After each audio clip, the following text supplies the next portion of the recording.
then just E for extrude straight down. Now, here's the tricky part, because if we take this entire lid, just press A, and we take it off, you'll notice that the flat bottom doesn't really work that well, so I'm just going to delete that one.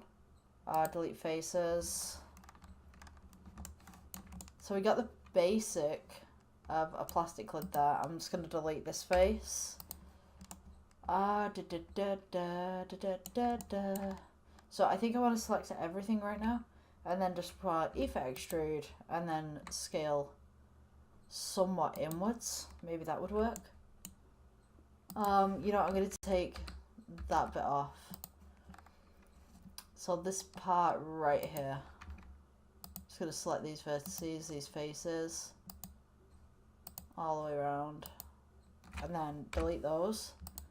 And then we're going to go A for selecting everything, E for extrude, and then scale this puppy inwards.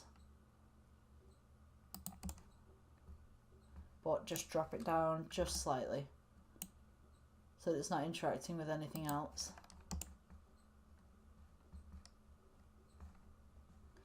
I think we've got some interaction there. Just 1 second. Yeah, we do. Okay.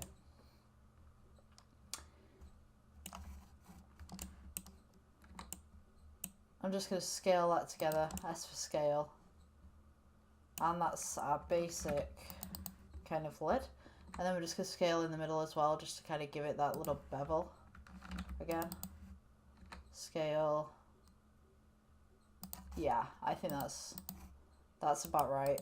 Shade smooth. And then just add that lid onto the top of your cup. And then you're going to need the straw. So the straw, just take a cylinder,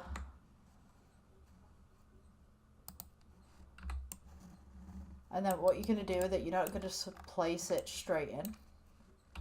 So what you're going to want to do is make it thin so that it's straw-like. And I don't want you to elongate it just yet. So edit, and what we're going to do is we're going to go for, let me just move this outwards so you guys can see what's going on. You're going to want to take the top face off, and you're going to want to take the bottom face off. And there's a reason for this, because you want it to look like a straw and not just something just sat aimlessly inside of your creation. So we're going to press E for